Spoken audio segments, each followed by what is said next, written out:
Ito pong government funds heavily subsidizing yung housing programs for the poor.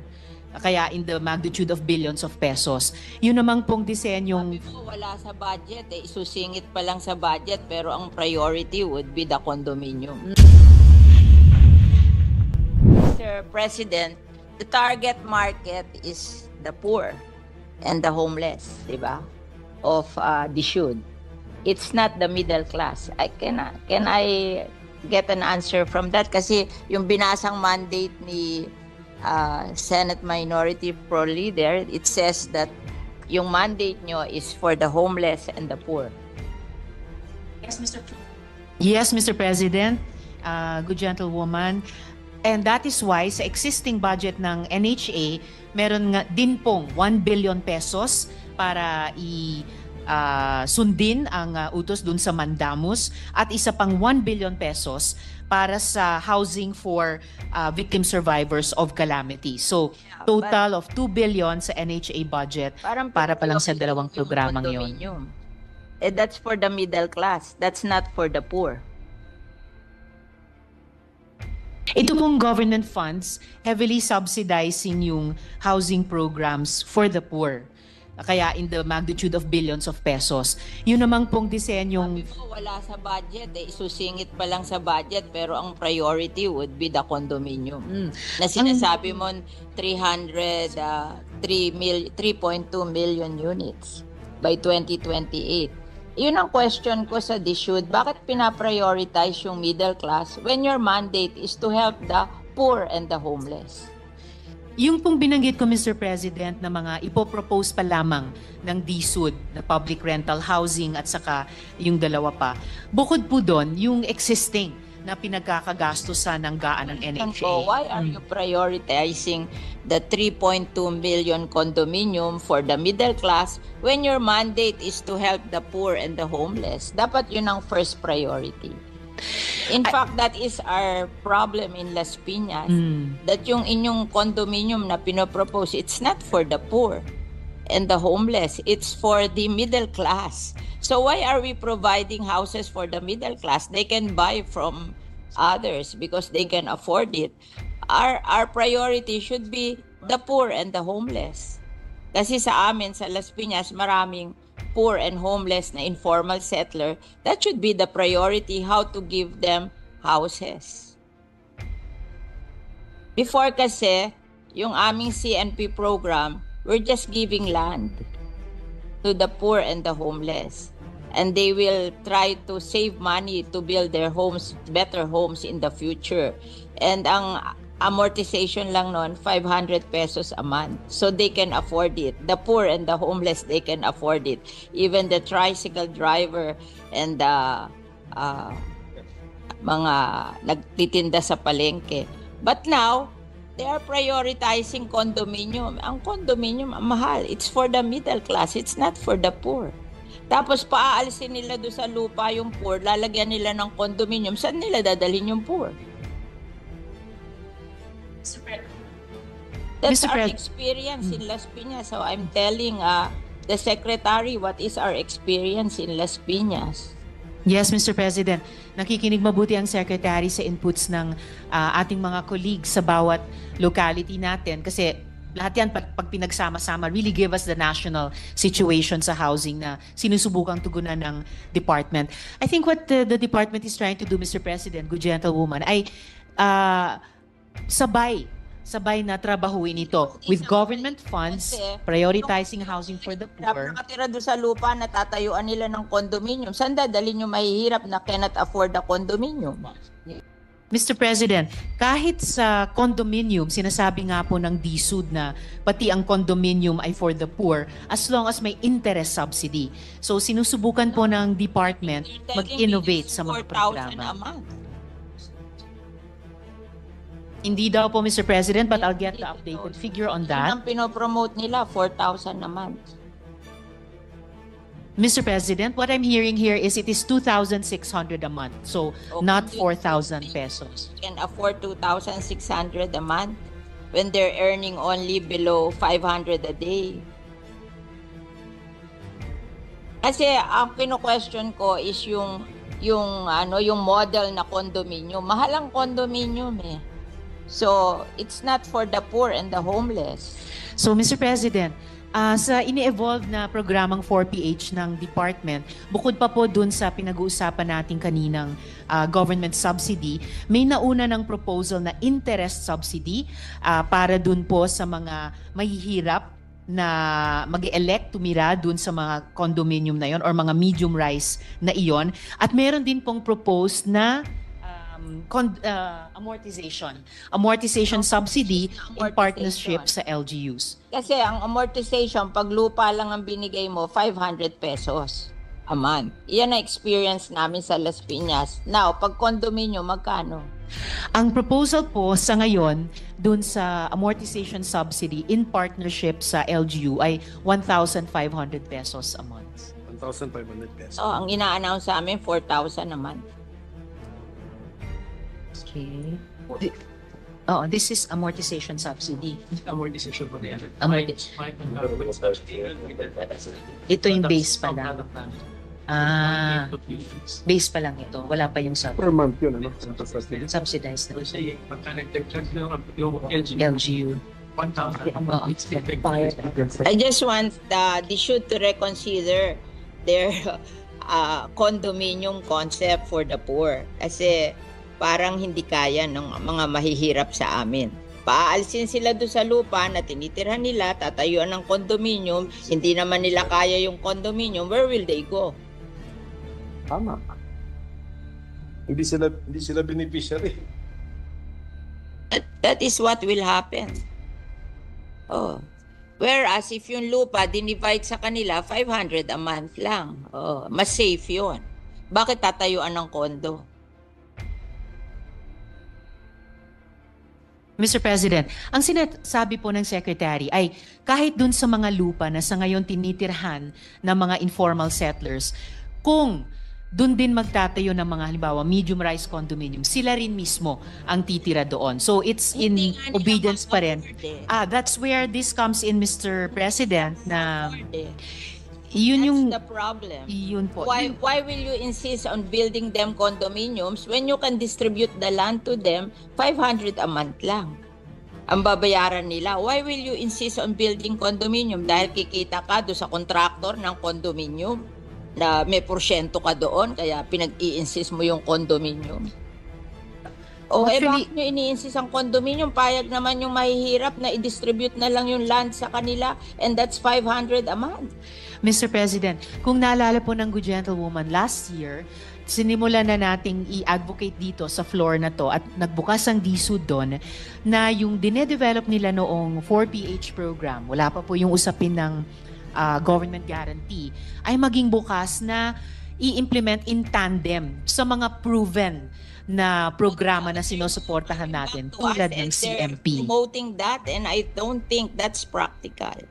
That's why I'm questioning you para mag-isip kayo uli kung tama yung ginagawa nyo, kasi nakalagay sa mandate nyo to help the poor and the homeless. But the poor and the homeless cannot afford the condominium. Why not distribute the land under the community mortgage program na 500 a month lang ang ano nila? Ba't ayaw nyo nun?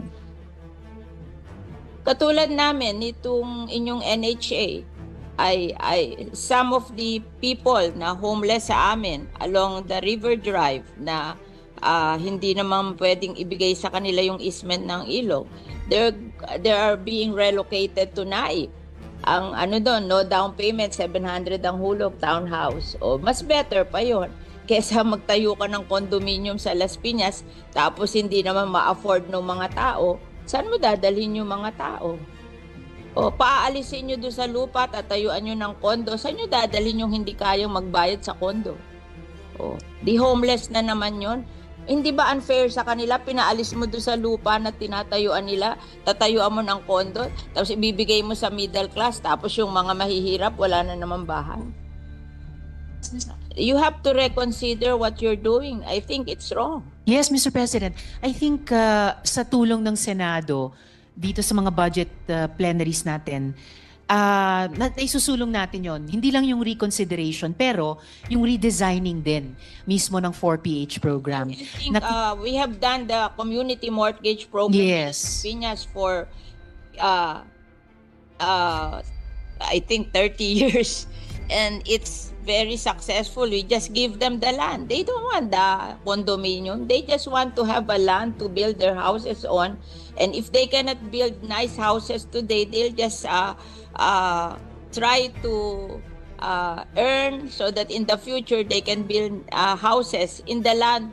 But what they want is the land, that they will not be hindi sila magigibado sa land where they are staying now, and they're willing to pay for the land. Why don't we do that? Why do we have to build condominiums on their lands which they cannot afford? Yes, Mr. President. If I may, I think napakalawak ng suporta nating mga senador sa CMP, for example.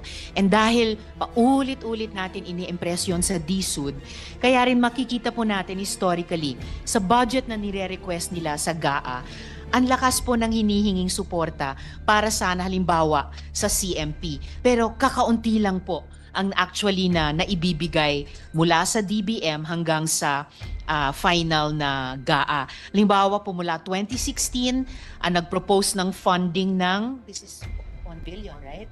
1 billion pesos hanggang sa 2024, hiniling ang 13 billion pesos. Nagsisimula po tayo dito sa Senado ng paniniwala sa CMP, paniniwala sa GLAD program. Kaya nga't nung unang pinresenta sa atin ng DSUD yung 4PH, itong dalawang programa ang katulad ng ibinangga natin sa 4PH precisely to say what the good gentlewoman is saying, na hindi pwedeng i-abandona natin yung mga proven successful programs tulad ng CMP para sa isang totally new program. Kailangan yung mga proven, tried and tested components tulad ng CMP i-sustain natin, and then you can see if new ideas like the 4PH at ngayon may kasamang government guarantee ay pwedeng sama-sama tugunan yung ating housing needs.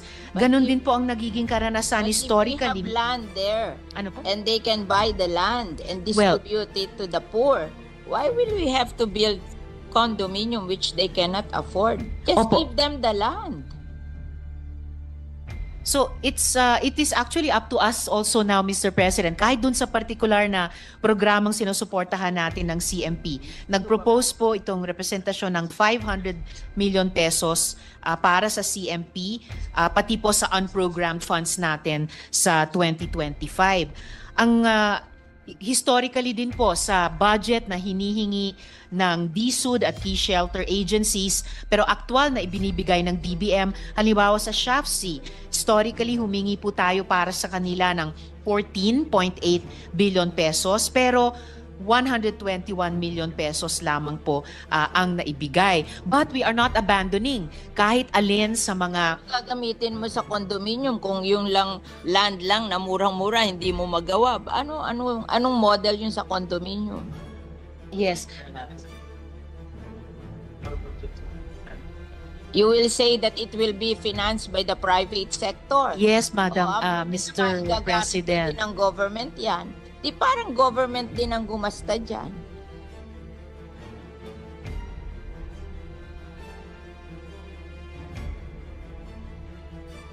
Kasi kami, in Las Piñas, we're very successful sa CMP program. The poor can afford that. Why are we abandoning it that gusto natin tayuan ng condominium when it's more affordable for the poor? Yes, Mr. President, if I may make a few more points of record para lang makompleto din itong discussion namin ng good gentlewoman. Ang priority po ng DSUD kasi hindi yung lupa lang. Gusto ng Secretary ay pag bumili ng lupa, magtatayo din po ng bahay in various forms. Yung forms na gusto natin sa CMP, sa GLAD program ng SHAFC, and ang tinetest natin ay kung pwedeng i-complement yan nitong 4PH na may government guarantee. Condominium kung kanila. Kaso kukunin nila yung lupa ng mga informal settler. Tatayuan nila ng condominium. Where will the informal settler go? Pero They cannot afford the condominium. paaalisin nila doon? Saan nila Hindi dadalhin? po. Hindi po pa. Ganun na ang pinopromote sa amin eh. This is on the ground. Kaya ako nagsasalita, I'm hearing it in the ground. Napaalisin sila dahil pinangangakuan sila ng condominium. Tapos tinanong ko, how will you pay for the condominium? Ang sabi nyo, mag-uutang sa Pag-ibig. Pag hindi sila napasa sa Pag-ibig, hindi sila pwedeng bumili ng condominium. O where will they go? Mr. Secretary, may problema po tayo sa Las Piñas kasi what I'm trying to show here is pag kinumbine po natin yung mga tried and tested na housing programs natin tulad ng CMP, tulad ng GLAD, plus itong 4PH na isinusulong natin with government guarantee, masasagot yung housing backlog natin, pati sa mahihirap, pati particular sa Las Piñas. So, paano po natin tutugunan yung problema? They cannot afford the condominium. I'm telling you. Kasi I know how to build condominium, so I know that they cannot afford that. Ang ayoko lang naman, mawalan sila ng opportunity to have land. O kung hindi nila kaya ang condominium, give them the opportunity to own the land and let them build houses in the future. Yun namang kanilang houses, meron silang houses, ililipat lang nila doon sa lupa na allocated for them. We have seen it. Actually, Mr. Houses are 4 stories kasi dahan-dahan nila 30 years, dahan-dahan nilang binild. Precisely, Mr. President. Yes, Mr. President. Yung sinasabi po ng gentlewoman, yun po yung pinupuntahan ko, na given yung best practice natin sa CMP, yung best practices ng ibang mga informal settler community sa GLAD, na pwedeng mag-combine yon dun sa components ng 4PH, na ito nga, gaya ng sinabi nyo, over time, naging 4-story. So, yun po ay consistent dun sa mid-rise na condominium na sinasabi na I hear the good gentlewoman, Mr. President. 500 pesos for the land. That they can afford. O later on, magsisave sila. Pag lumaki ang anak nila, nakakasave sila, then slowly they build their homes there on the land. But ang sinasabi ko, don't deprive them of the land because you want to build condominium. Yes, Mr. President. For the condominium. Opo, gaya ng nabanggit ko po kanina sa Good Gentlewoman, ang konsepto po ng department sa 4PH and with government guarantee ay yung mismong informal settlers na nandun sa isang lupa. Sila ko qualify eh.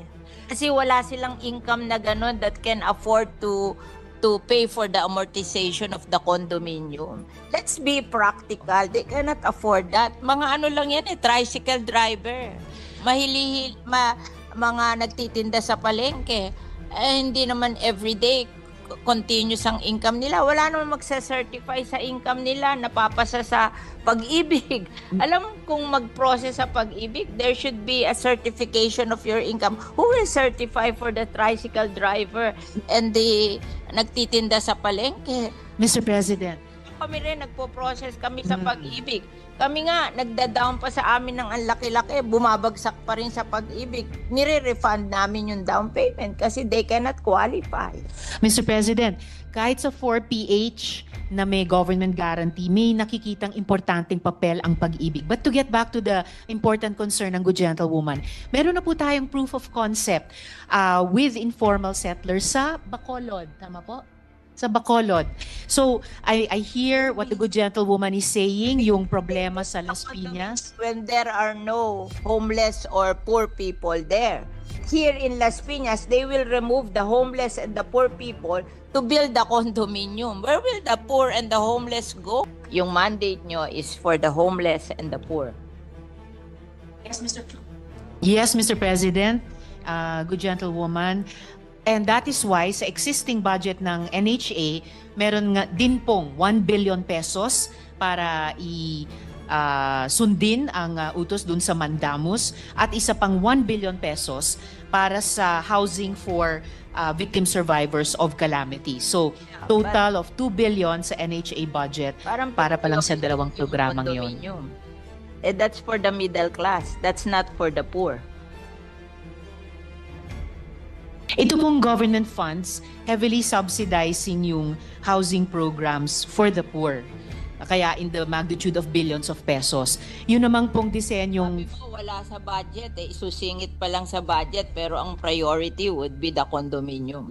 Na sinasabi mo 3.2 million units by 2028. Yun ang question ko sa DSUD. Bakit pinaprioritize yung middle class when your mandate is to help the poor and the homeless?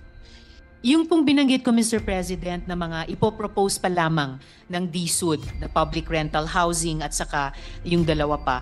Bukod po doon, yung existing na pinagkakagastusan ng gaan ng NHA. So why are you prioritizing the 3.2 million condominium for the middle class when your mandate is to help the poor and the homeless? Dapat yun ang first priority. In fact, that is our problem in Las Piñas. That yung inyong condominium na pinopropose, it's not for the poor and the homeless. It's for the middle class. So why are we providing houses for the middle class? They can buy from others because they can afford it. Our priority should be the poor and the homeless. Kasi sa amin, sa Las Piñas, maraming poor and homeless na informal settler. That should be the priority, how to give them houses. Before kasi, yung aming CNP program, we're just giving land to the poor and the homeless. And they will try to save money to build their homes, better homes in the future.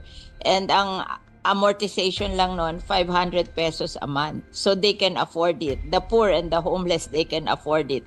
Even the tricycle driver and the mga nagtitinda sa palengke. But now, they are prioritizing condominium. Ang condominium, mahal. It's for the middle class. It's not for the poor.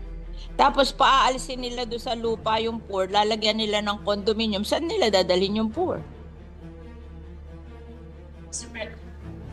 That's our experience in Las Piñas. So I'm telling the secretary what is our experience in Las Piñas. Yes, Mr. President.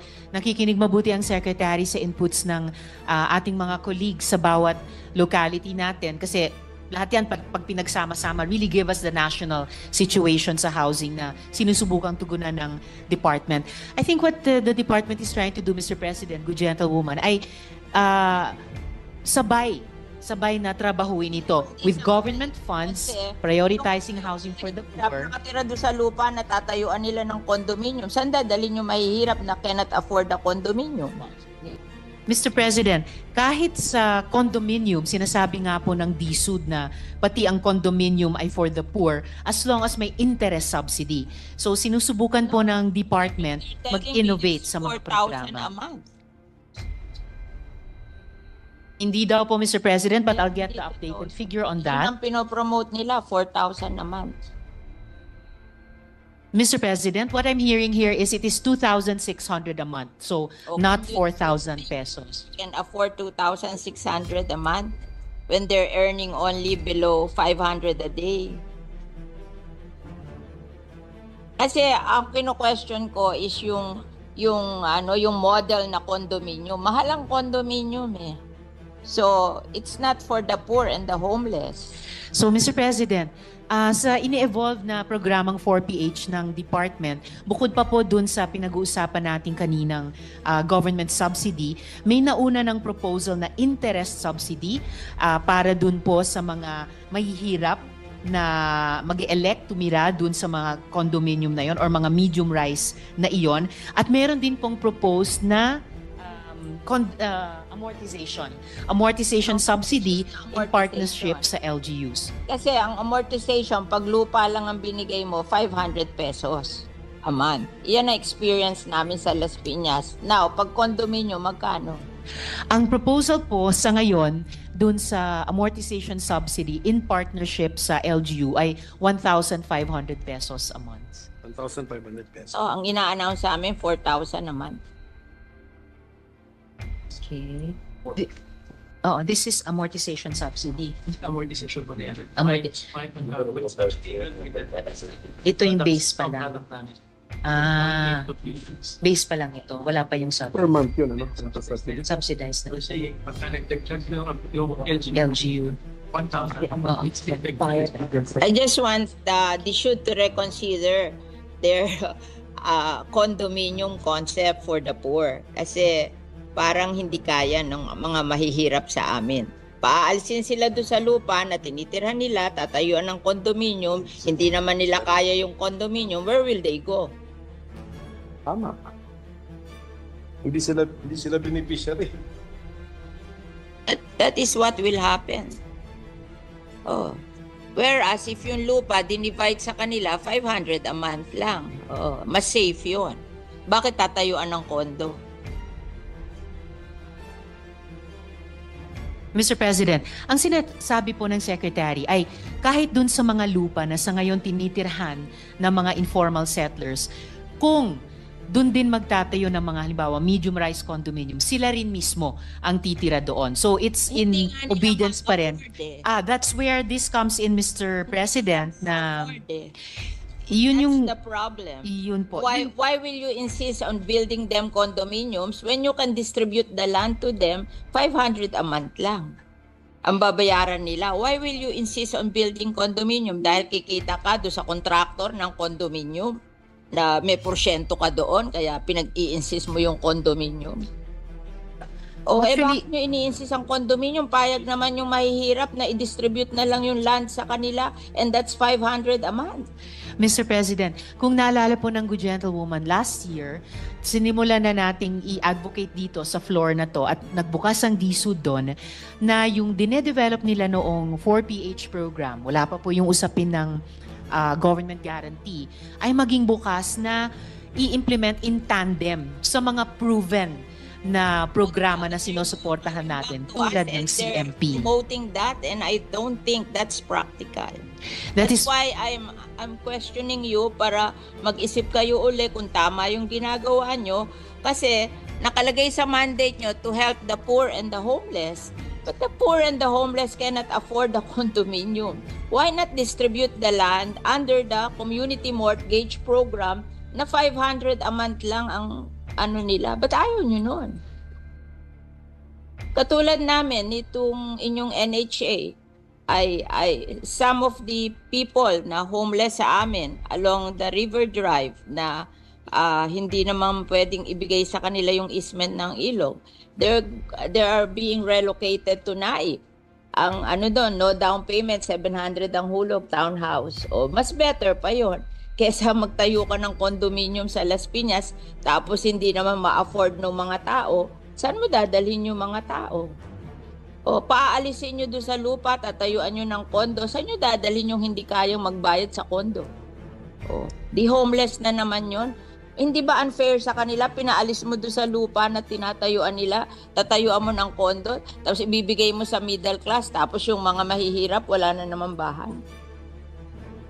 You have to reconsider what you're doing. I think it's wrong. Yes, Mr. President. I think sa tulong ng Senado, dito sa mga budget plenaries natin, isusulong natin yon. Hindi lang yung reconsideration, pero yung redesigning din mismo ng 4PH program. I think we have done the community mortgage program Yes. in Piñas for I think 30 years, and it's very successful. We just give them the land. They don't want the condominium. They just want to have a land to build their houses on.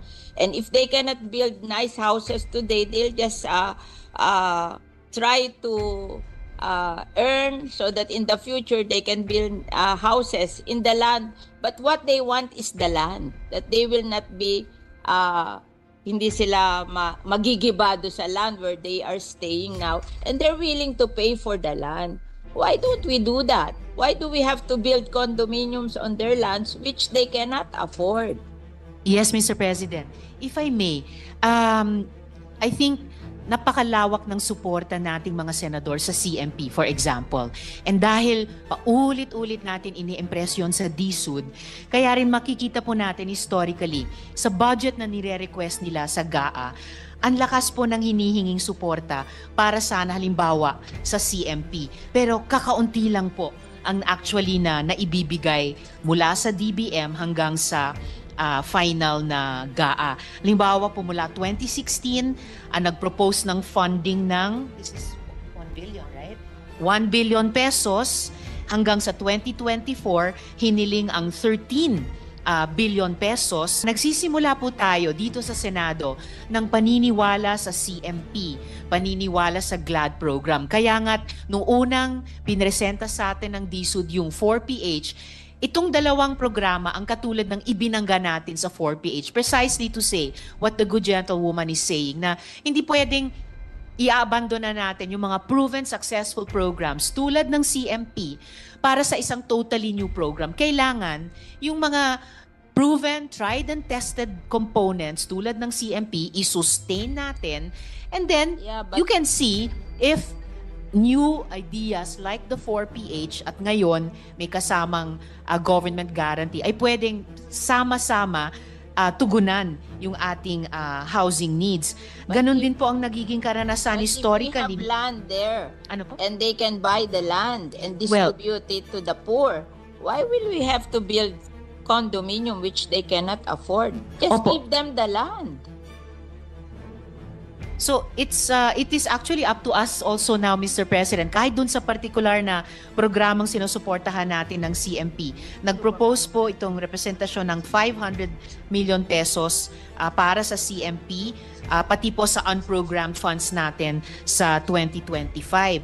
Ang historically din po sa budget na hinihingi ng DSUD at key shelter agencies pero aktual na ibinibigay ng DBM, halimbawa sa SHAFC, historically humingi po tayo para sa kanila ng 14.8 billion pesos pero 121 million pesos lamang po ang naibigay. But we are not abandoning kahit alin sa mga Gagamitin mo sa condominium kung yung land lang na murang-mura hindi mo magawa. Anong model yun sa condominium? yes.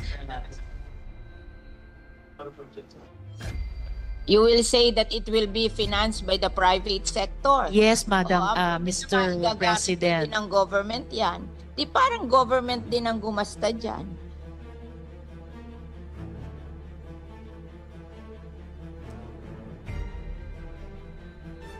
Kasi kami, in Las Piñas, we're very successful sa CMP program.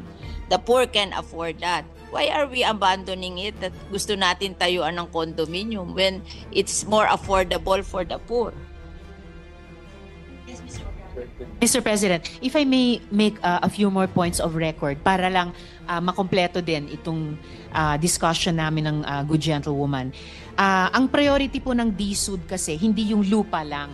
Gusto ng Secretary ay pag bumili ng lupa, magtatayo din po ng bahay in various forms. Yung forms na gusto natin sa CMP, sa GLAD program ng SHAFC, and ang tinetest natin ay kung pwedeng i-complement yan nitong 4PH na may government guarantee. Condominium kung kanila. Kaso kukunin nila yung lupa ng mga informal settler. Tatayuan nila ng condominium. Where will the informal settler go? Pero They cannot afford the condominium. Paaalisin nila doon. Saan nila dadalhin? Hindi po pa. Ganun na ang pinopromote sa amin eh. This is on the ground. Kaya ako nagsasalita, I'm hearing it in the ground. Napaalisin sila dahil pinangangakuan sila ng condominium. Tapos tinanong ko, how will you pay for the condominium? Ang sabi nyo, mag-uutang sa Pag-ibig. Pag hindi sila napasa sa Pag-ibig, hindi sila pwedeng bumili ng condominium. O where will they go? Mr. Secretary, may problema po tayo sa Las Piñas kasi what I'm trying to show here is pag kinumbine po natin yung mga tried and tested na housing programs natin tulad ng CMP, tulad ng GLAD, plus itong 4PH na isinusulong natin with government guarantee, masasagot yung housing backlog natin, pati sa mahihirap, pati partikular sa Las Piñas. So, paano po natin tutugunan yung problema? They cannot afford the condominium. I'm telling you. Kasi I know how to build condominium, so I know that they cannot afford that. Ang ayoko lang naman, mawalan sila ng opportunity to have land. O kung hindi nila kaya ang condominium, give them the opportunity to own the land and let them build houses in the future. Yun namang kanilang houses, meron silang houses, ililipat lang nila doon sa lupa na allocated for them. We have seen it. Actually, Mr. Houses are 4 stories kasi dahan-dahan nila 30 years, dahan-dahan nilang binild. Precisely, Mr. President. Yes, Mr. President.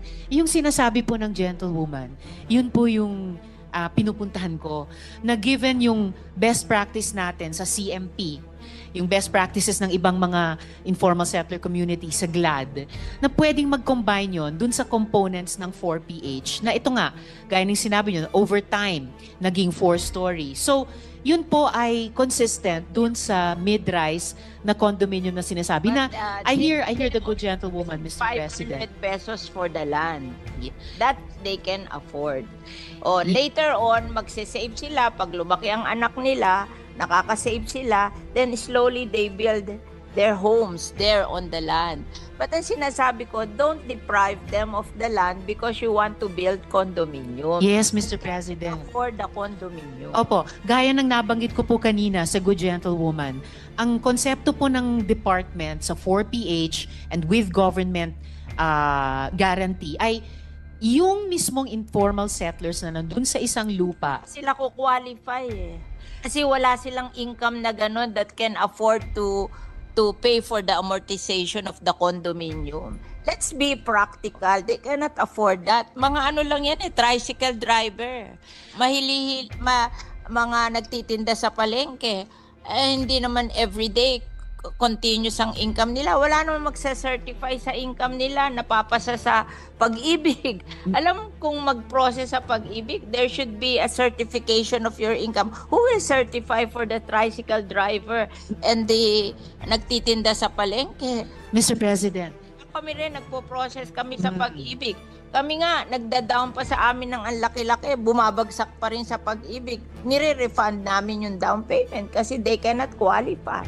Mr. President, kahit sa 4PH na may government guarantee, may nakikitang importanteng papel ang pag-ibig. But to get back to the important concern ng Good Gentlewoman, meron na po tayong proof of concept with informal settlers sa Bacolod. Tama po?